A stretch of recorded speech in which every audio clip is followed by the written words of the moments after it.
रहमान, आज की वीडियो में हम आपको बताएंगे किचन की कुछ टिप्स। खाने पकाते हुए जहरीली चीज़ का शक दूर करने के लिए वो चीज़ खाने से निकाल लें और आग में डालने से अगर नीले रंग के शोले निकलें तो खाना जहरीला हो चुका है।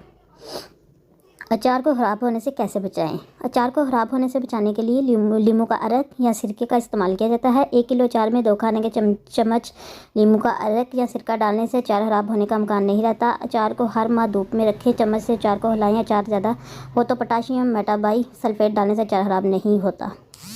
टूटे हुए अंडों को उबालने का तरीका। टूटे हुए अंडों को उबाला जाए तो अंडे का अंदरूनी मवाद बाहर निकल आता है, लेकिन अगर टूटे हुए अंडों को उबालने से पहले पानी में थोड़ा सा सिरका मिला लें, अंडा ना सिर्फ अच्छी तरह उबल जाएगा बल्कि इसका अंदरूनी मवाद भी बाहर नहीं निकलेगा।